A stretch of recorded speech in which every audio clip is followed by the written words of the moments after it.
Well, they weren't out of state. Forget my number? What's it? Hey, Randy. We got local leadership class here, so. So what? That's stress. I don't need sun.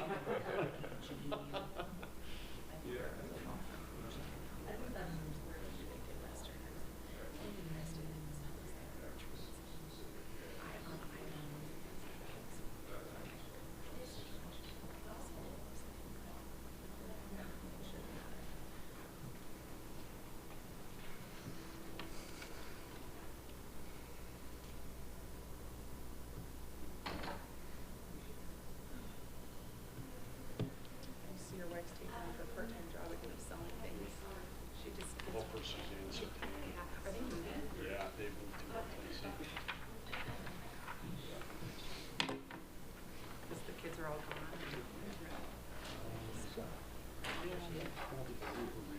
Welcome to this week's Jackson County Board of Commissioners meeting.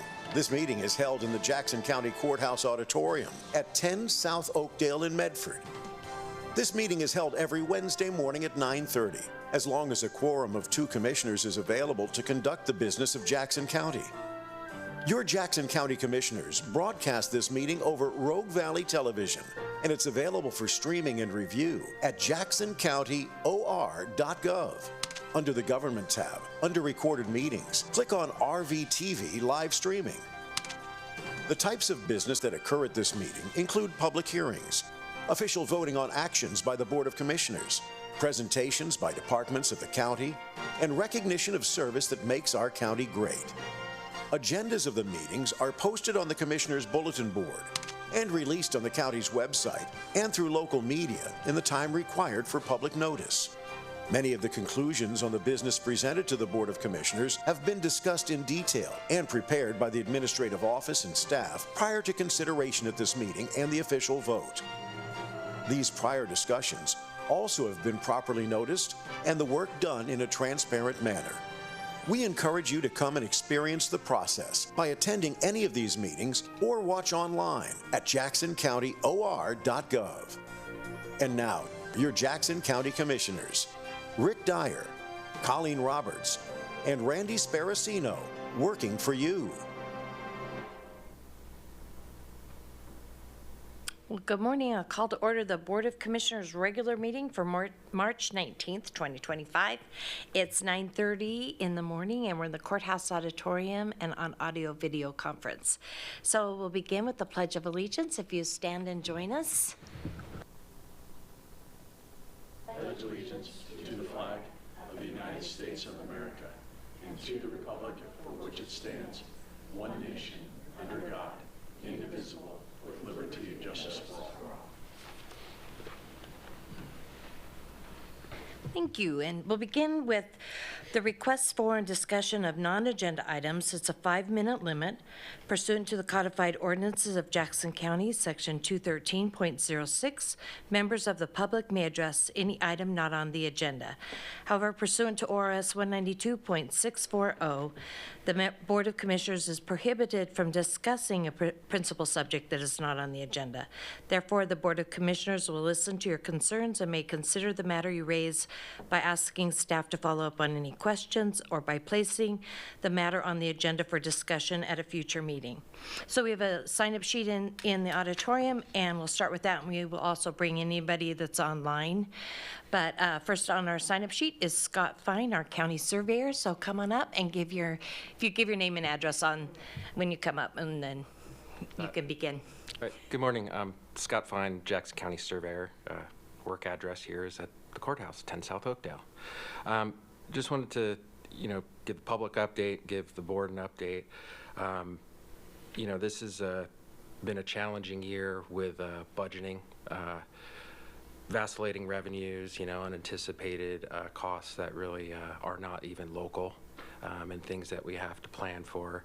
And recently had budget committee meetings with county administrator's office, and I want to say that found ourselves at like a little bit of a crossroads where I think due to some software changes and maybe some GAFCO budgeting practices that we're trying to achieve, and the fact that the county surveyors funds they're incredibly unique because they're so expressly dedicated in law with the two programs, and the fact that it is a special revenue fund by statute, codified ordinance, and also by our budget document we've been adopting all these years. And, dealt with some, things that were, claimed to be subject to interpretation relative to that these funds are dedicated or not.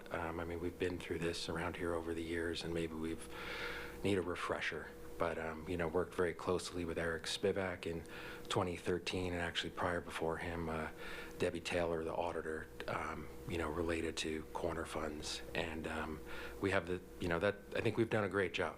And I think, what we're dealing with and why I want to talk to the board is just to let you know, we're not done with the budget.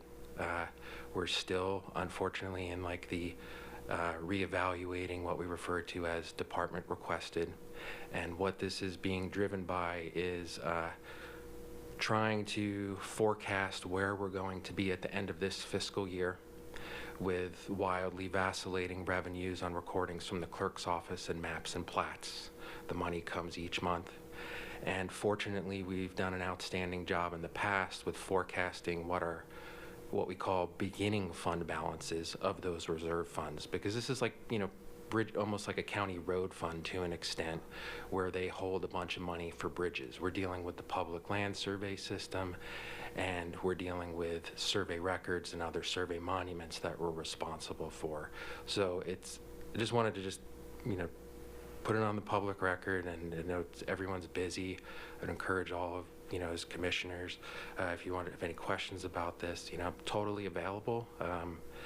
And just the purpose is just transparency, and just to let you guys know, I'm gonna work with county administration, Shannon and Danny in particular. And I think only thing I would ask just going forward is that we build that consensus internally before having those budget committee meetings. This is really my first experience in 13 years of preparing the county surveyor's budget that hasn't happened ahead of time. And like I said, I think it was software based, and I would say we're low priority. But in working with Harvey on this in the past, who frankly got the county surveyor's office to be stable and self-funding, without general fund support. We always did that ahead of time. So that's all I have to say, is that we're all trying to work together. I think there has been a little bit of a discord, frustration, and I've communicated to some of you in email, but I think we're all trying to do the same thing here and be good stewards of public funds and deliver outstanding service. And so you'll see some more numbers, and that's all I have to say. So. Great, thank you. Yeah.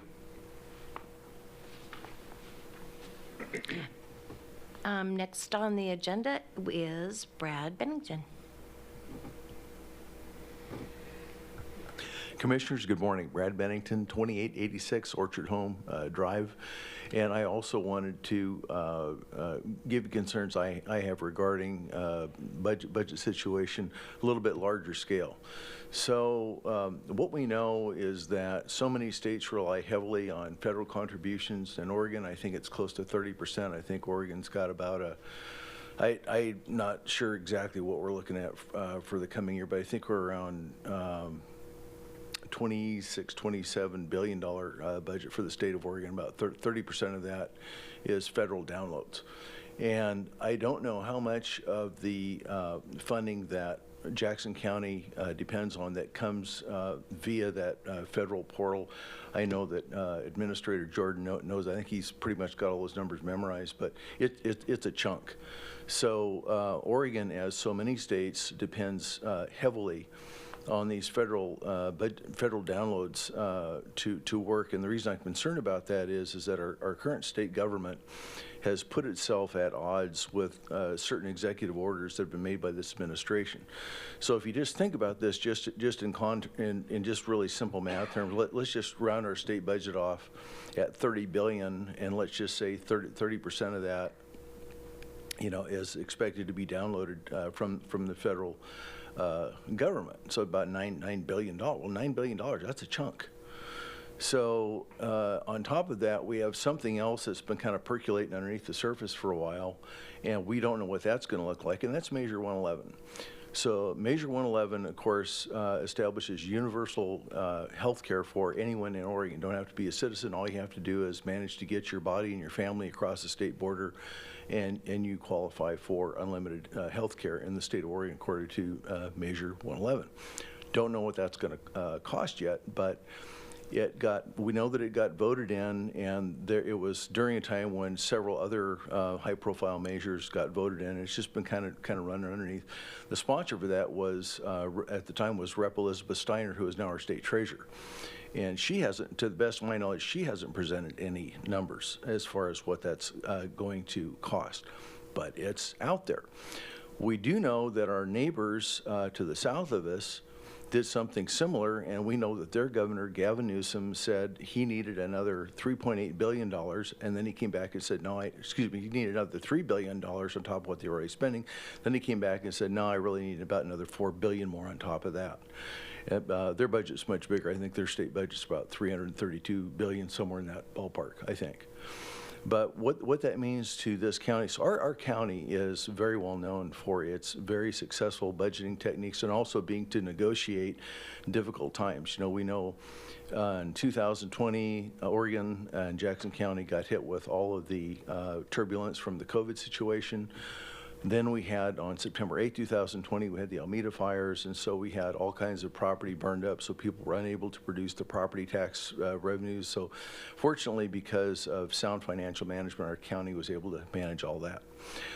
I don't know that the county has, I don't know that all of you have not already contemplated these things that I've mentioned. I think you're pretty smart people. I think you're probably thinking about the same things that I am. But what I do know is that this administration, our national administration, has made it very clear that they intend to withdraw federal funding from states that are not in compliance with the executive orders already issued by this administration. They've made it very clear that they intend to do that.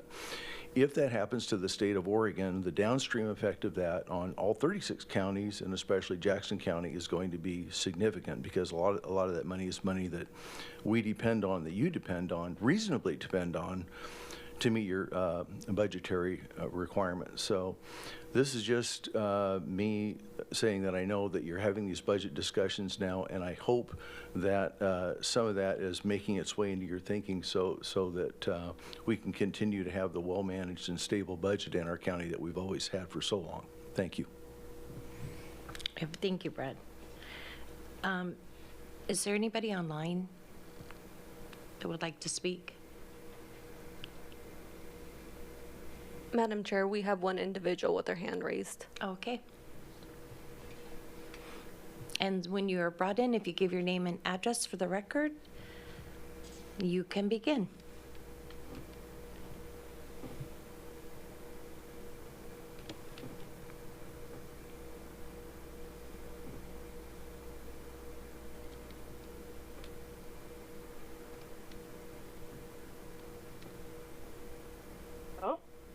Hello. Oh.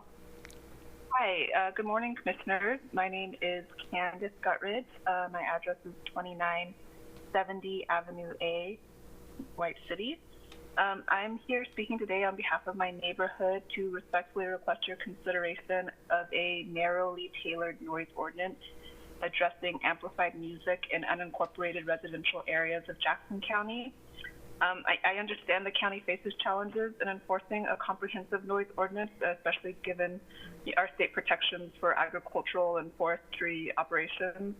However, the issue I'm bringing before you today is unrelated to those industries, and it concerns an ongoing and extreme disruptions caused by amplified music played at debilitatingly loud volumes, often throughout the night, with lyrics that promote violence, sexual assault, and self-harm in a neighborhood filled with elementary school-aged children.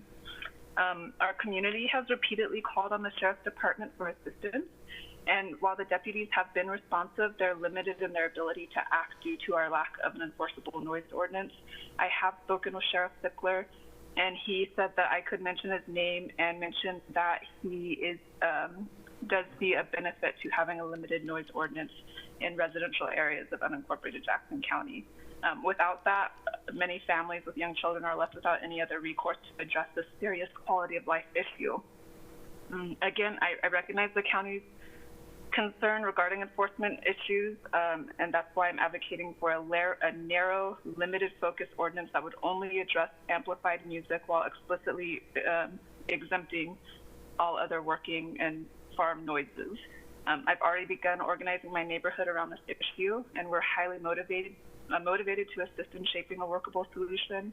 So I'm here asking today for your guidance on the most effective path forward. And we really, really need to restore peace and livability to our homes.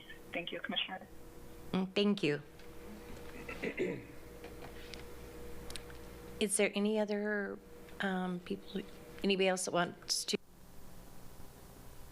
comment today? Danny, did you want to address anything on the budgeting issue? Because we are considering the federal dollars. Yeah, certainly. I mean, obviously, as soon as there was a change in administration and changes were being made at the federal level regarding federal funding streams, we did an inventory about what impacts would be had throughout every department in the county. We currently have a watch list for any GSA or government transfers from funds that we would normally receive, whether they've been frozen or eliminated, so on and so forth. Essentially, I mean, this is going to be generally speaking, but essentially the primary department that receives direct federal funding in our county is the airport. And all of our funding, all of our projects and our current funding streams have been guaranteed. So we've actually received the funds. They're not like being held in escrow for the current fiscal year. With the proposed continuing resolution, we don't see an issue there. So we do receive we have leases on federal lands, for example, Immigrant Park, other park facilities in the county. Some of the projects that were being partially funded by federal dollars were put on hold, but they've been reinstated. The biggest potential for impact for services for any other county departments would be via Health and Human Services, and we don't receive direct federal funding for that. Typically, we may have applied for and receive a very specific individual grant, but generally the department receives federal funding through the state, by the state providing a match to federal dollars that come to the state for programs. And pretty much all of those programs we choose to deliver. In other words, they're a state responsibility, but we have the option of delivering them locally. And so if the state were to lose federal funding and we didn't feel we could provide the services, we have the ability to opt out of providing most of those services and return them to the state. Or we have the option of managing whatever the impacts would be locally, so we get to make the decisions, even though we have less money, about how services would be delivered. We haven't got any information on that, and probably, as Mr. Bennington mentioned, the state's position with the federal government, that's a place where there could potentially be some changes, and we don't really have any control. We have to wait to see what happens. But like I said, those funds don't come to us directly, so we're under contract with the state to provide the majority of those services. So developmental disabilities, mental health crisis service, veterans services, so on and so forth. Yeah, thank you. So we are budgeting cautiously and carefully in light of all those moving targets. So anyway, thank you for all the comments and considerations. We'll move on to our consent calendar. We have minutes of meetings for our Board of Commissioners regular meeting, February 26, 2025, our Board of Commissioners staff meeting for February 27th, 2025. Move approval of the consent calendar as read. Second. Commissioner Sparacino? Yes. Commissioner Dyer? Yes. Commissioner Roberts? Yes. And we have 2 items for discussion and deliberation. We have an order authorizing amendment number 1 to Jackson County Services contract dated August 5th, 2024 with Killian and O'Halloran Incorporated. It's order number 45-25, and it's Mr. Jordan. Madam Chair, members of the board, in this case, Killian and O'Halloran Incorporated provides court-appointed guardians. This is for vulnerable clients who otherwise would have no legal or long-term planning assistance. There currently continues to be an increasing need for more appointed guardians who can make critical decisions on behalf of clients who cannot speak for themselves. In this case, these are funds that are passed through to the Mental Health Division from the Oregon Health Authority to support this service. The current contract is in a not to exceed amount of $95,000 for the term of the contract, which is August 5th of 2024 through June 30th of 2025. This amendment will increase the not to exceed expense by $70,000 to $165,000. That does require authorization by the board. Term of the amendments upon execution through June 30th of 2025. It's a potential additional expense of $70,000, and as I said, it's funded by pass-through dollars from the Oregon Health Authority, and I do recommend your approval. I'll move approval of order number 45-25. Second. Any questions or any comment? Okay. Commissioner Dyer, Yes. Commissioner Sparacino, Yes. Commissioner Roberts. Yes, thank you.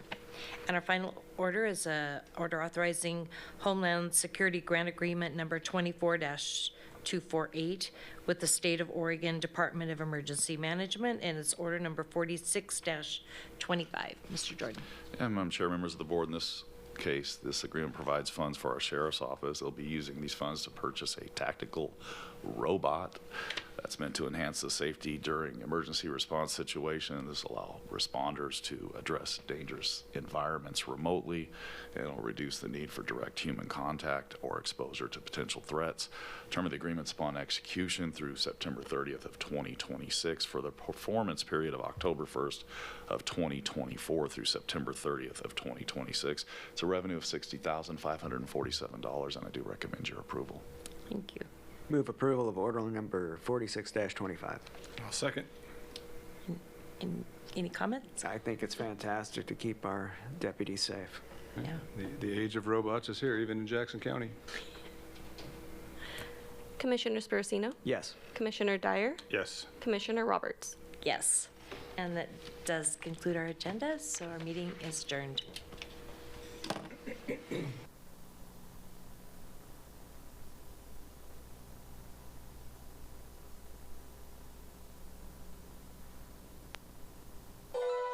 We hope that you've enjoyed this week's Jackson County Board of Commissioners meeting. If you have any questions on any part of the show, please feel free to contact your Jackson County Commissioners or staff. You can find their contact information at jacksoncountyor.gov. To review the content of this or any other meeting, under the Government tab, under Recorded Meetings, click on RVTV Live Streaming.